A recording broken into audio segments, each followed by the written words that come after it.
All right, good morning. So, welcome to our Zoom meeting. First and foremost, you people are late night people.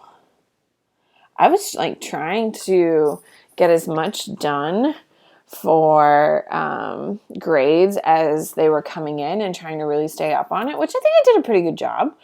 But I had tons of submissions late at night, including taking the test and Barron's book and all that stuff. Yesterday was the first day of submission of Barron's books. I think overall they went pretty well. When I do AP Psychs later this week, AP World, I have a little bit more clarity for them just because I've never done it this way before. Overall, I thought it went pretty well. If I used your Barron's book as an example, I didn't include your face, of course, but I really appreciate your help. I was just trying to give people examples to kind of look at, and I think that always helps. So if I used you as an example yesterday, thank you very much. I really appreciate it. Overall, I would say it went pretty successful. The tests went well, right? Yes. Okay. And I didn't get any emails about any problems. Writing it on a separate sheet of paper and then going through and just clicking the answers, is that really the best way to go about it? Okay, good. So, and I assume you all just take a photo and send it to each other and then you all discuss and then you all choose your answers together. In my head, that's how it's working. Don't confirm, please, but in my head, that's how it works. Anyway, so overall, I thought yesterday went pretty smoothly, especially for AP Psych. So I am appreciative of that. If you have any feedback on either the test, how we're doing Barron's books, please, please, please, please, please give me that information. I want to hear what you guys are thinking. Some of you, I know, went back and forth with some of you saying that, hey, this is the score you got. You know, if you do a little bit more, you can get a higher score yesterday. And I don't mind doing that because it was really like the first week.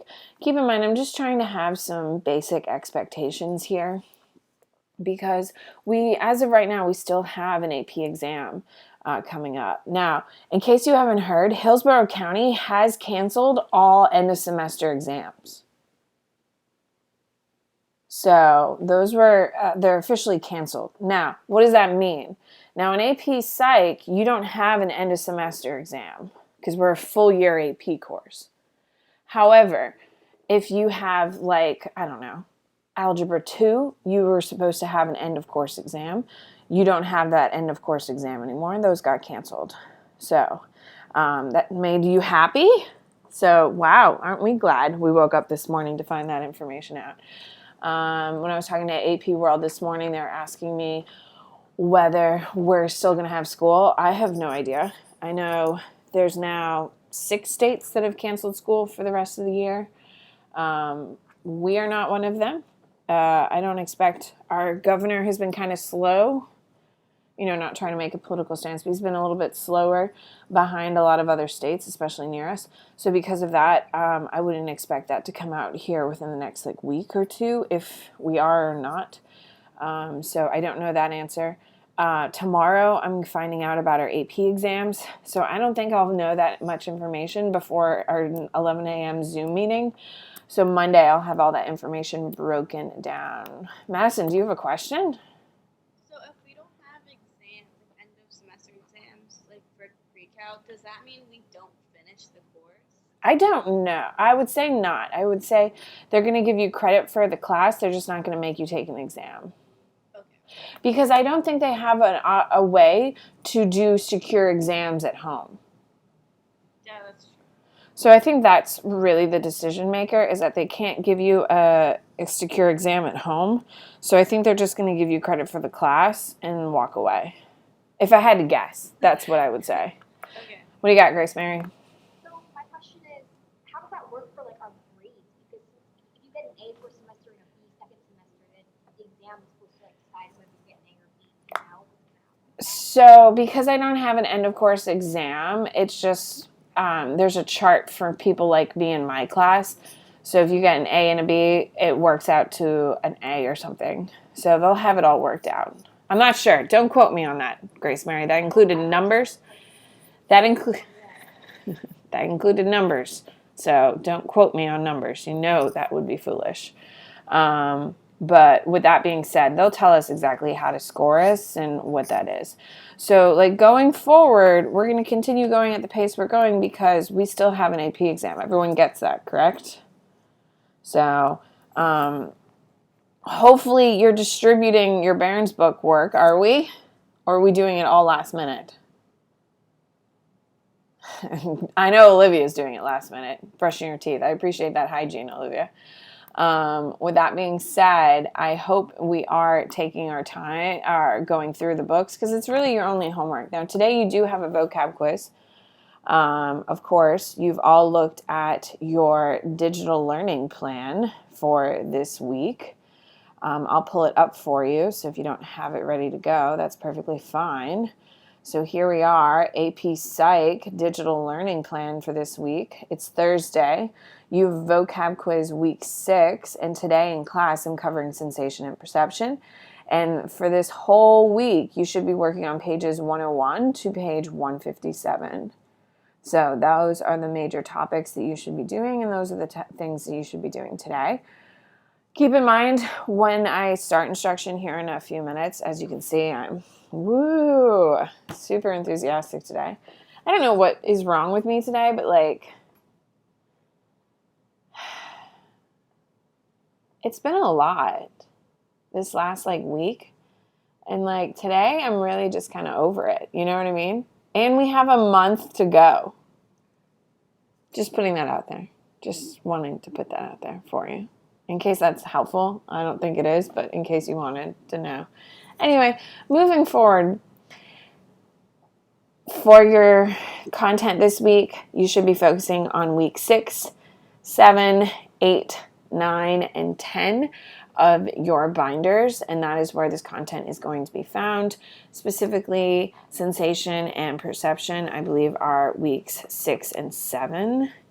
I don't have your scope and sequence out in front of me, but I'm pretty sure it's 6 and 7. So, questions about what is due today, and your Barron's Books pages, because today is officially day 1. Everyone okay? I mean, how are we feeling about like the workload? Are we okay? I know you guys are the big dorks who are up at 11 a.m. in a Zoom meeting, so maybe you're not the best people to ask. But, I mean, are we doing okay? Because So far, all of my tests are on Wednesdays. oh, seriously? So, yeah, so I was working from 10:30 yesterday to 5 o'clock in the afternoon. Oh my God, I'm so sorry, my darling. I'm so sorry. Our math teacher gives us an FRQ at 9 a.m. every day that we can't miss, so have to be up for this anyways. Oh, jeez. Well, I hope we're doing okay. If something comes up and like you just can't get something, you let me know and we can make moves. Everyone understands that, correct? So we're trying to adjust. We do have a schedule, which I think the schedule is nice. Can we agree? Having some consistency. But I mean, with the Barron's book, isn't it nice not to be looking at a screen though? Because I'll tell you, I'm tired of looking at my laptop. Because as soon as I hang up with you guys, I go sit in the kitchen and listen to my husband talk about accounting. Oh my God, it's awful. It's awful. He makes a lot of money, but like, oh my God, it is so boring. The most boring thing to listen to. Anyway, and I just stare at my screen until like 10 o'clock at night, just trying to get things done. So I'm suffering right there with you, I promise. So anyway, so tonight you do have a vocab quiz. I all know you're sitting there with your little vocab packet out in front of you, and it takes you all of 2 seconds to do because you cheat like terrible, terrible lying pirates that you are. So you should just be working on your Barron's book, but that's about it. Any questions on what's going on? Everyone okay? Okay. All right, then let's begin, shall we? So today we're doing sensation and perception, which I will tell you is not one of my favorite sections. However, we get to talk about the ear and the eye again. Isn't that exciting? Yeah. Yeah, I like that stuff. I thought that stuff was cool. I mean, other stuff was stupid, but I liked the ear and the eye stuff. I thought that was pretty cool. Anyway, I'm glad Olivia shares the same enthusiasm I do. Thank you, Olivia. All right. So when we talk about sensation and perception, let me pull up what I need, which I'm currently not doing. So this week we are in week 2 of review. This week our major topics are sensation and perception, which is what I'm covering today, states of consciousness, and of course learning. So we're going to start with sensation and perception.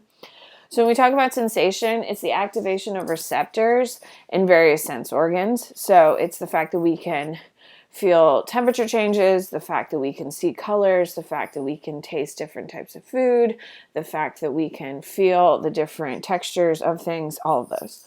How do we pick up information? We pick them up by sensory receptors, and our sense organs are eyes, ears, nose, skin, and taste buds. Now, you should have, no one should be really taking notes on this stuff because we've already covered this information.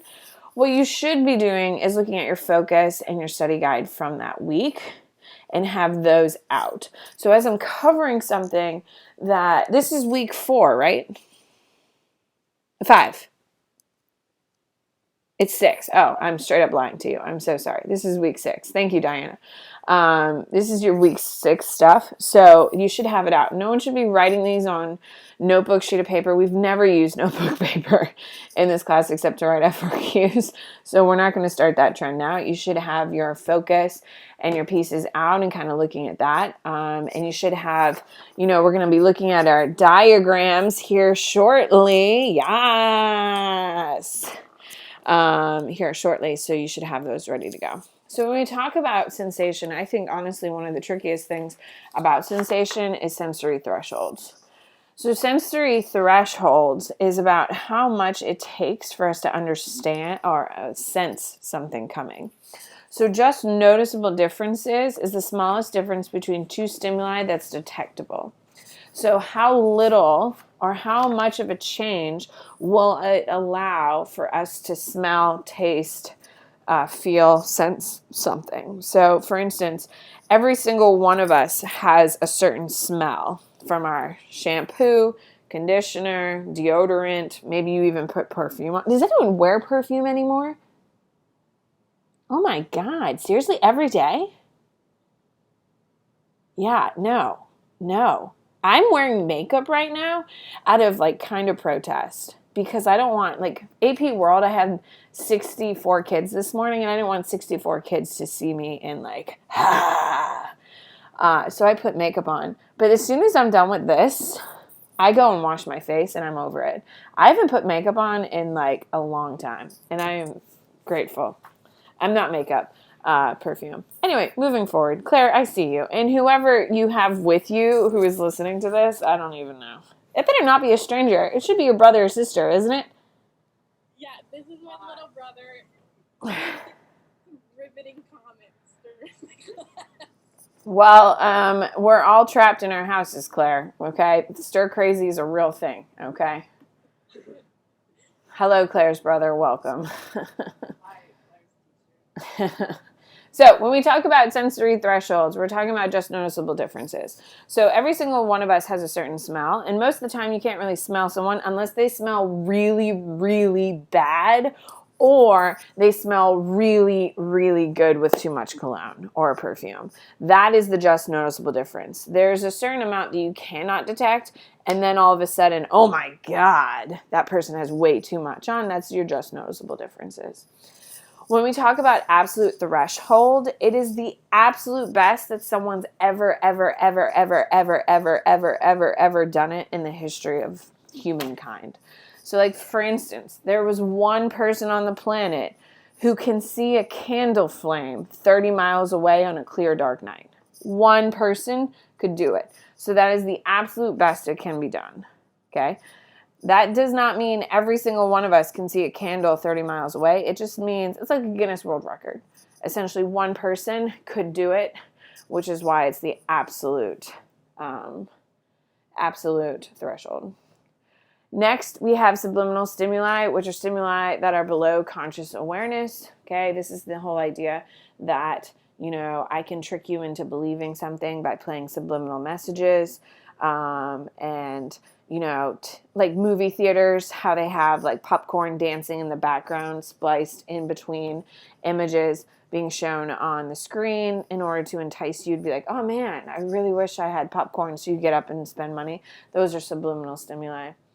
Now, when we talk about subliminal stimuli, they're not really reliable because they depend on your unconscious mind being sharp enough to pick them up. And so they're not great ways to try to trick people. So if you're trying to trick someone to fall in love with you, showing your face hidden in things is not going to probably work, especially if they're an idiot. The smarter you are, the more they work. The dumber you are, the less they work. So there you go. All right, habituation. Habituation is the tendency for the brain to stop attending to a constant, unchanging information. This is like so I'm not allowed to change the litter box. Yes. Because I'm pregnant, and when you're pregnant, you're not allowed to change litter boxes. So that has been like the only positive thing about pregnancy, especially when you have 2 cats. So like if the house smells because the litter box needs to be changed, when I come in the house, I'm like, oh my God, the litter box needs to be changed. And I tell McCray. And then like 15 minutes later, I don't smell the litter box anymore. Even though it still smells just as bad as when I walked in the house. After about 15 minutes of sitting in the house, I can't smell it. That's habituation. Your brain is telling you like, hey, change the box. This is disgusting. Like, ugh, scoop the box. But then after it's like, well, screw you if you're not going to listen. I'm just going to stop telling you the message. That's habituation. So like, for instance, if one of your every single person here has someone who wears too much perfume or cologne in their life. Can we agree? And as soon as they walk in the room, you're like, oh my God, that's terrible. And about 15 minutes later, you don't even notice it anymore. Habituation. Sensory adaptation is the tendency of a sensory receptor cells to become less responsive to a stimulus that's unchanging. So stimulus adaptation is long-term. Habituation is short-term. Sensory adaptation is that every single person's house smells like you in your family. Like it just smells like you. If you're what type of food you cook. If you cook really spicy food, then you have a lot of spicy flavors and smells in the air. If you make really savory meals, if you're Italian, you have a lot more tomato and basil and those super fragrant smells going on in your house. With sensory adaptation, you can't smell what your house smells like. It doesn't smell like anything to you because you always smell like that. But when you go away from your house for a long time, like when you go to college and then you come back and you'll be like, oh my God, it smells like home. And your mom's like, what are you talking about? That's sensory adaptation. Long term is sensory adaptation. Short term is habituation. All right. Any questions? Please feel free to ask because like your girl's not sitting here for my own health. Did I start this? I did start it. Perfect. So let's talk about color and the eye. So when we talk about color and the eye, we are talking about brightness. So determined by the amplitude of a light wave or how high or low the wave actually is. Your color or hue is determined by the length of the wave. So the brightness is by the amplitude, how sharp it is, how up and down. And then the hue is determined by the length. All right. There we go. And so the structure of the eye. Now, if you take out your little diagrams that we did in class so we can look at it together. How exciting. All right. So here is your eye diagram that we did together. This is what you should be looking at. So perfect. So when we talk about the eye, we're going to start with the order. Light goes through the cornea, to the pupil, to the iris, to the lens, fova, retina. And at the retina is where transduction occurs. Now, who can tell me what is transduction?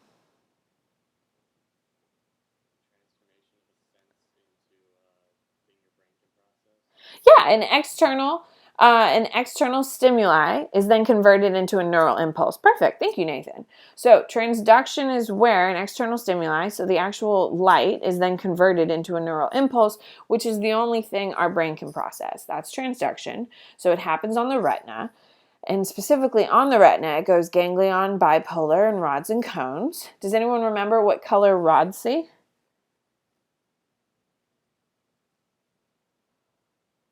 Black and white. Yes. And cones start with the letter C, so they see Color. yes. Thank you, Madison. All right. So rods and cones are the ones that actually break up our color. Then it goes to the optic nerve, and then from the optic nerve, it goes to your occipital lobe. So that's the actual order of transduction throughout the whole eye. So let's talk about each of these components. So the cornea is the clear glass layer over your eye. When you put your contacts on, this is what you're touching, okay? And it's the only external part of your eye. So the light goes through the cornea into the pupil. The pupil is that black hole in the center of your eye, and it gets bigger or smaller depending on how much light you're exposing it to. What is it called when it's really, really big? When you have a big pupil? Dilated. Yes, dilation is when you have a big pupil. What is it called when you have a really, really small pupil?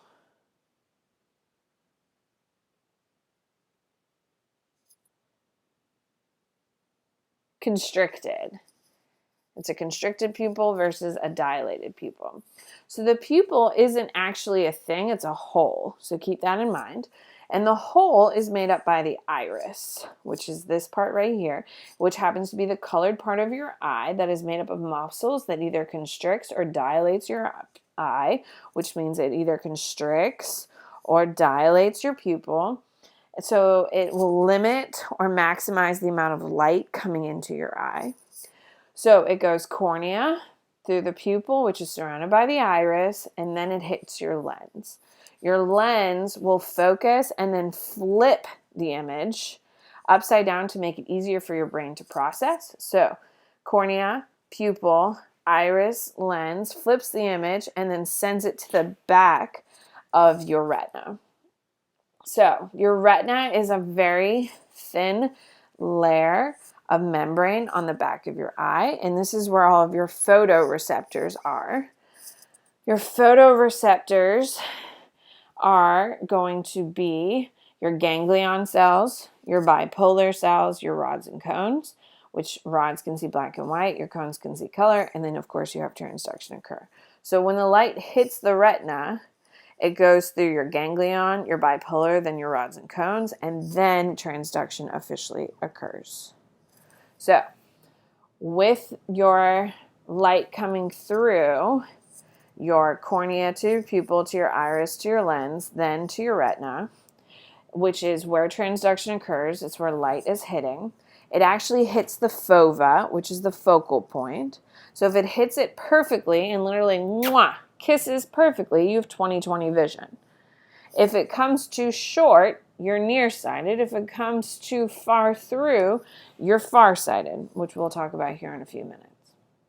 So along our retina, we also have a blind spot. A blind spot is the covering, it's the opening of the optic nerve. Your blind spot is when there are no photoreceptors here, so any light that hits your blind spot, there's no ability to process, so your brain never sees it. So that's why it's called a blind spot. Now, the gook that you have in your eye, so like for instance, if you rip someone's eye out and then you go and you squeeze it, its eye will shoot out with jelly. Yeah, I wouldn't suggest doing it, but have you ever seen a cow's eye and stuff like that? Like people like cow's eyes, like all around the country. They're like not all over the country, all over the world. They're like a delicacy. It's the vitreous humor, which is inside of them. It's like a clear thing. Have you ever seen like little sparkles in like your vision, in your eyes? Yes, you see like little fairy dust. When I was younger, I used to think that was little fairies. It wasn't. It wasn't. It was my virtuous humor that got clunks of stuff, and that's why you can see it in your peripheral. Yeah. So I was disappointed. Very disappointed. Anyway, so that is your eye. your sclera, which is the muscle behind your eyeball, which allows your eyes to go back and forth. So if you move your eyes left and right now, do it. That is your sclera working. That tension that you can feel behind your eyeballs, that's your sclera working. So just a friendly reminder, how does transduction occur in your eye? It goes cornea, pupil, iris, lens, fova, retina, which is where transduction occurs. You have the ganglion cells, bipolar cells, rods and cones, optic nerve, occipital lobe. All right, ladies and gentlemen, that's the eye. Any questions? No? I'm so glad we're together. This is great. Look at all these questions. Great enthusiasm. Thanks, guys. All right, well, calm down, people. Let's flip it over to the ear. All right, so the ear, here we go. So we will start with how the whole process works, and then we'll go into the individual pieces just like we talked about before. So when we talk about transduction of sound, it goes pinna, which is the outside of your ear, pinna to your auditory canal or your ear canal, to your tympanic membrane, which is your eardrum. Then it goes to your ocelles, which goes anvil, hammer, stirrup. Then your oval window. Then you have your cochlea, your basilar membrane, which is where transduction is actually occurring. Your auditory nerve, temporal lobe, then your auditory cortex. So that is how we hear things. Now we're going to go in much more detail. All right, so when we talk about the ear, we're talking about the pinna. Your earlobe literally is just there to funnel sound into your auditory canal. So the reason why you have all these cartilage changes, all these folds, is to make sure that sound is getting funneled in and not, if you had a flat ear, you would hear significantly less. Fun fact. That's why we have all these folds. Not because they're like glamorous and fabulous and way more attractive than a flat ear, but because it allows more sounds to be filtered in. So your pinna forces sound waves to go into your auditory canal or your ear canal, and then it will hit your tympanic membrane. So these sound waves come through the are funneled in by the pinna into the auditory canal, and then when they hit the tympanic membrane, your tympanic membrane actually vibrates. So the only thing that's happening here is sound waves, and these sound waves will then be converted into a physical movement, and that'll be the tympanic membrane. So the tympanic membrane, also known as your eardrum, is going to vibrate with these sound waves hitting it, and that vibration is going to move the smallest bones in your body called the ocelles. So the tympanic membrane is going to shake, and then that is going to force your ocelles to move, and your ocelles are made up of anvil, hammer, and stirrup. And so these, now we're going to have physical movement. So beforehand we had sound waves. Now we have a physical movement. So this physical movement created by the ocelles in your inner ear is going to push and pull on your oval window. And your oval window is attached to your cochlea. And what is inside of our cochlea?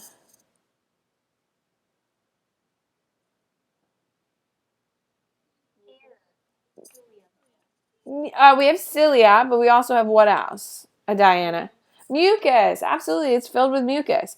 So every time we push and pull, the mucus is being moved back and forth.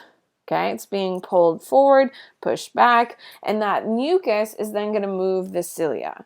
So inside of the cochlea, it is filled with mucus and cilia, which is why we have it way down here. So inside the cochlea, we have mucus and we have cilia. And every time the mucus moves, so does the little hair follicles. And every time the hair follicles move, they send a neural impulse. And that is how we get sound waves converted from sound waves to physical movements to then mucus movements to then neural impulse. So it's pretty cool.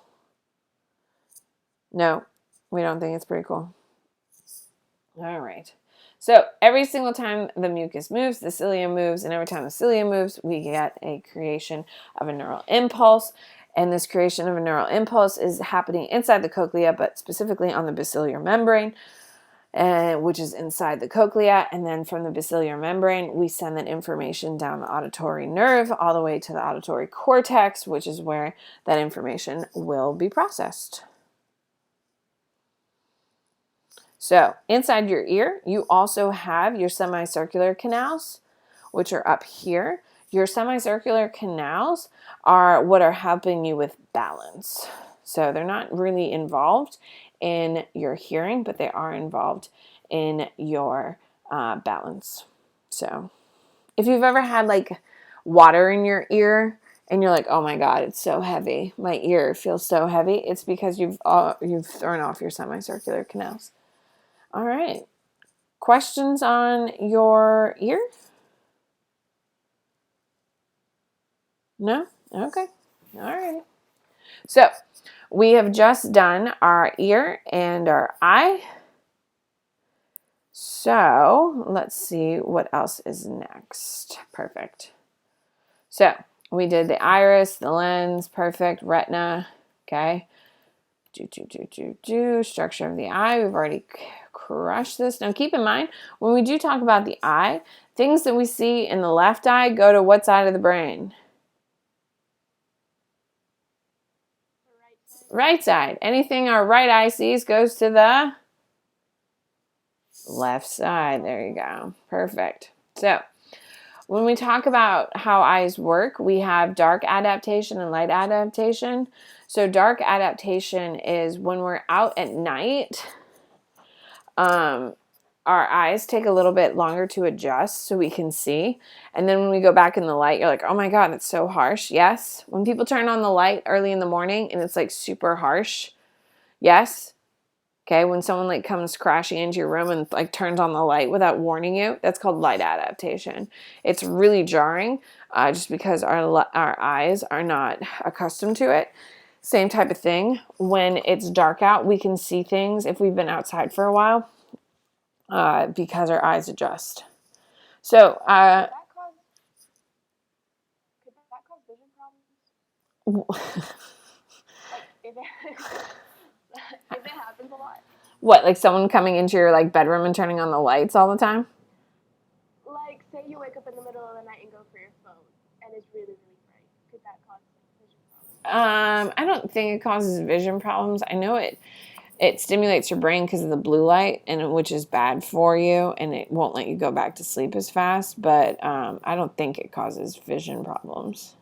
But it wakes up your brain, stimulates your brain, which is why you shouldn't be checking your phone at night, and you should be putting it on silent mode so you can get good night rest. Sorry, darling. So when we talk about our color theories, we have the trichromatic theory that believes that we can only see red, blue, and green, and that all of those the red, blue, and green have to be blended together, and that's how we see colors, is the blending of those three. One theory that supports the trichromatic theory is after image. We've done this where you stare at this. Yes. You stare at it and then you close your eyes and all of a sudden you can see red, white, and blue. Yes. Do you remember that? Hello? Okay. So that's supporting the trichromatic theory. Opponent process theory is the one where we have primary colors arranged in pairs.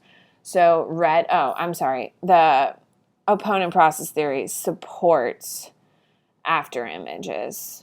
I'm sorry, not trichromatic. So opponent process theory believes that all of our cones are in pairs. So red and green work together, blue and yellow work together. So when you see this American flag and you stare at it for a long period of time, eventually those cones get tired from working so hard, so then it switches to the other side, which is going to be why you see red and blue in these places.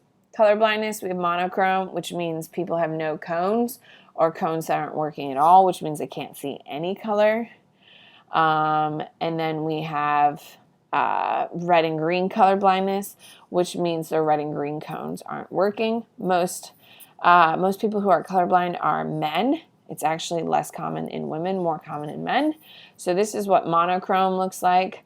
This is what the image actually looks like. And this is how people who see it with your red and green color blindness. See? All right, and we talked about nearsightedness and farsightedness.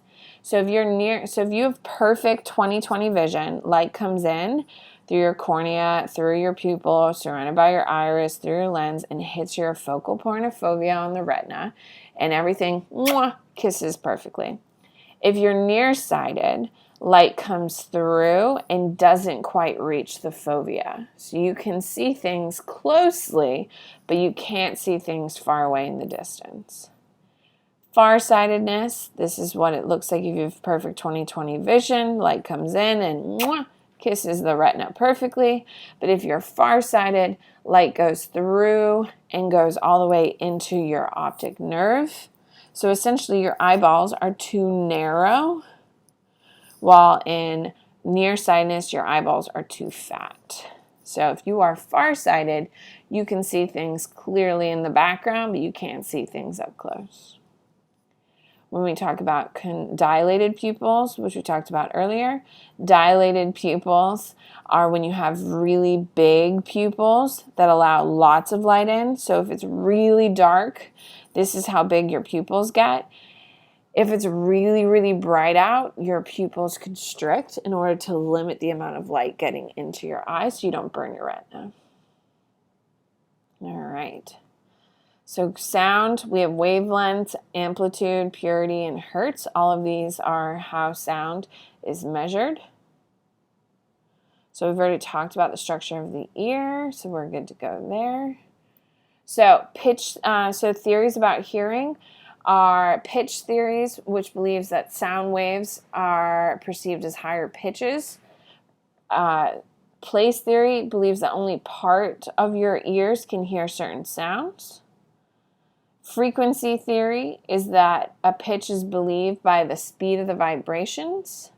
And then volley principle is the one when one cilia is working and it gets tired, another one will pick it up.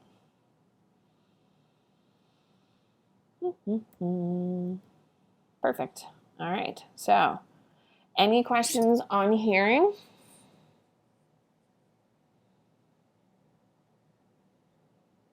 Oh, I see a puppy, Grace Mary. What's the name of the puppy? Her name is Olive. Oh. She's good, but she's also very bad. Sounds like Toby. How cute. All right. Then we have taste. So taste buds are taste receptor cells in your mouth, which are responsible for your sense of taste. Gustation is what we call taste, sensation of taste. And then there's 5 basic tastes: sour, sweet, salty, bitter, and brothy or meaty. Okay, and this is what they look like.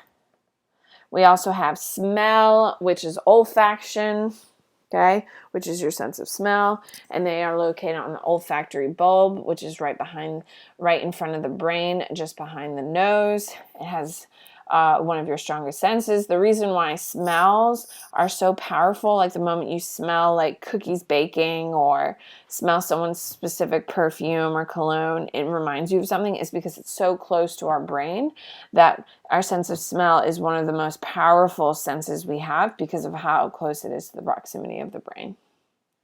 So,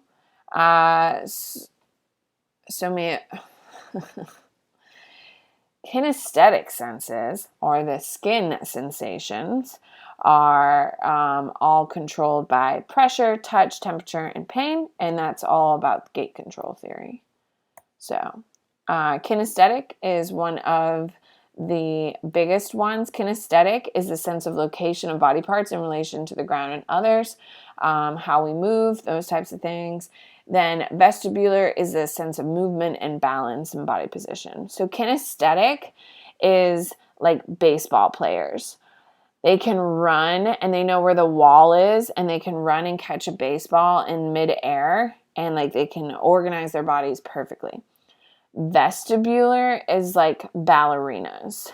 They're able to kind of control their head position And so like when they're doing like those crazy spins, you know how like the ballerina, I don't know what it's called because I have no talent, but when the ballerina's on their toes and they're just doing those spins like crazy, how they like whip their head around and keep, you know, their head still the whole time, that's vestibular sense. All right. Any questions on those? No? Sure, what do you got? The oscilles? Oh, they take sound waves and convert them into a physical movement. Because keep in mind, like right now, you're just hearing me, right? Like you're just hearing sound waves coming through, and that's the only thing that's getting into your ear. Without the oscilles taking those sound waves and converting them to physical motion, it can't transition into a neural impulse. So the oscilles just convert sound waves into a physical motion. All right. So perception is where we are now. We just finished sensation and now we're in perception. So when we talk about perception, we're dealing with all of these pictures and stuff like that, all of these visual stimuli and stuff like that. So the first one is the reversible figure. It's one that has two interpretations. This is the one I taught you in class. You could see the young lady turning away. Do we see her now? Or you can see the old lady, eyes, nose, mouth, staring downward. Yes? Okay, so that's a reversible figure. Same type of thing here, just a little bit different of an image. Then your other one is perceptual set, is when we see something, we want to see things in a consistent manner. By the way, this is week 7 of your notes. So you should have your focus and study guide out for week 7. So when we talk about looking at perception, we either look at it in 2 ways. The first way we can do it is by bottom-up processing or top-down processing. Bottom-up processing is when we look at the small pieces of something and figure it out. So, for instance, when we look at this, if you look at this image really quickly, you're like, what the hell is it? And then you see a tail. Like you see this long like thing here and you're like, okay, that kind of looks like a tail. Okay, I see 2 ear-looking things. Okay, I see a nose. Oh, it's a rat. So bottom-up processing is when you look at the small parts to then build up to the whole. Top-down processing is when you look at the picture as a whole in order to see what it actually is. Because if I just looked at this dot, would I have any idea what it is? But if I look at all of them together, can I see that there's a cube hidden in between? Absolutely. So bottom-up processing is when you look at a part of it and you're like, okay, that kind of looks like a tail.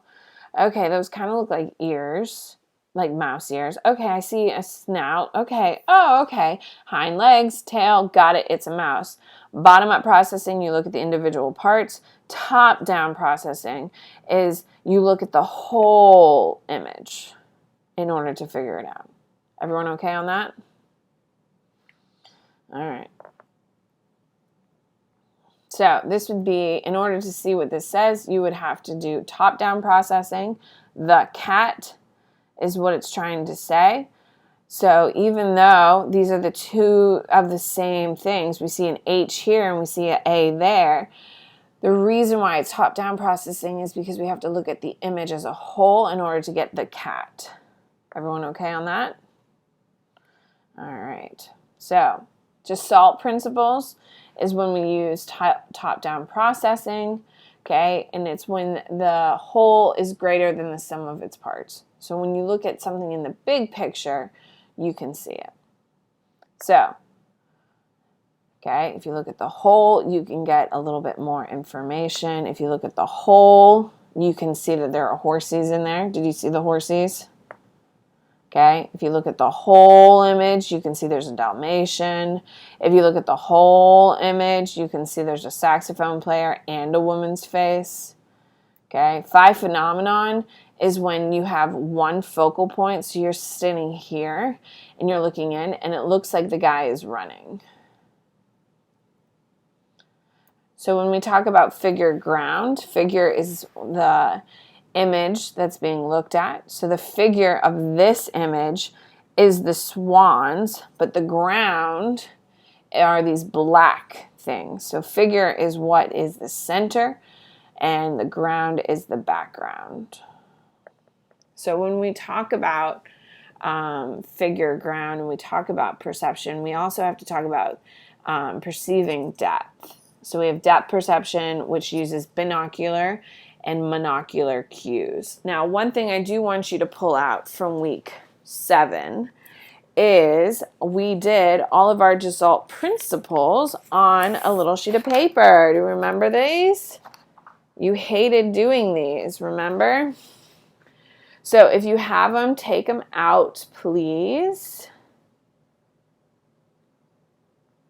So when we talk about Gestalt principles, we are talking about all of these. Now, I wouldn't like die over this. I wouldn't go too crazy over it, but I would be familiar with them. So when we talk about Gestalt principles, we're dealing with proximity.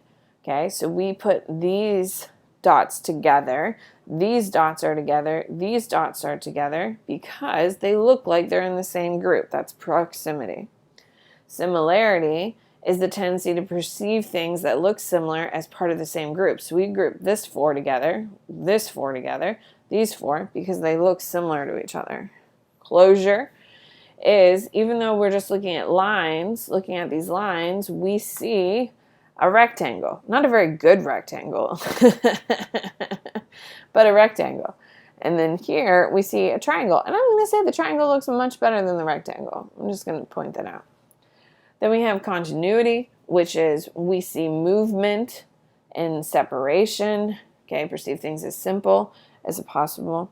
And contiguity is like we know like a ventriloquist moves a dummy's mouth while not moving their own lips. It's a tendency to perceive two things that are close as the same thing or related. So when we see a ventriloquist sitting there talking with his dummy, we end up focusing on the dummy even though we know all the sound is coming from the ventriloquist's lips. All right. Question on Gestalt principles. I don't think they'd ask you about them.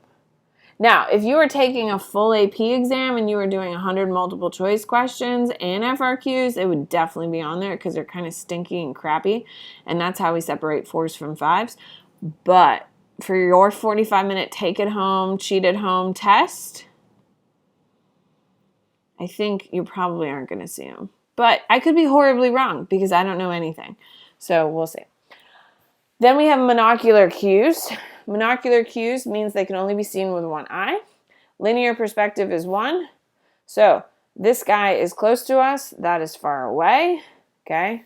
Relative size means near, far, near. The bigger it is, the nearer it is, the further away, the smaller it is.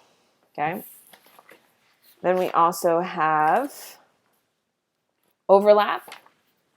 So we see the full vase in front of the picture frame. That tells us the vase is close while the picture frame is further away. Aerial or interposition. The haziness at the top of the mountain tells us that it's far away, while the clarity of the trees tell us the trees are closer. Texture gradient. The more we see of the detail means the closer it is. The less detail we see, the further away it is. Then we also have motion parallax, which means as we're driving, trees far away look like they're coming at us pretty slow. But if you look to the side of your car, the trees are going shoo, shoo, shoo, shoo, shoo, super, super, super fast. That's motion parallax. So they look like they're slowly coming at us until you look out the side window and then they're flying by. Accommodation is the shifting of your eyes in order to adjust, in order to respond to images or objects that are closer. So, any questions on monocular cues? It's a lot of information. I know. And then you have binocular cues, which require 2 eyes. You have convergence, which means your eyes tilt in. Do we need to do this to each other? Should we stare into our cameras and do convergence? Let's do it. Let's have some human connectivity. Get in there, people.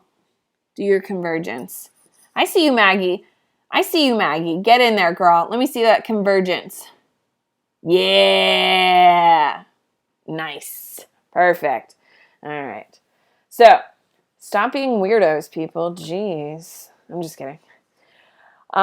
So convergence is when you tilt your eyes in. Then you have binocular disparity, which is the difference between the two eyes because they're 2 centimeters apart. Both eyes don't actually see the same things at the same time. It's that gap that causes confusion. So that is your binocular cues, or things that require 2 eyes. So if you were a pirate and you only had 1 eye, could you do convergence? No. Could you do binocular disparity? No. All right.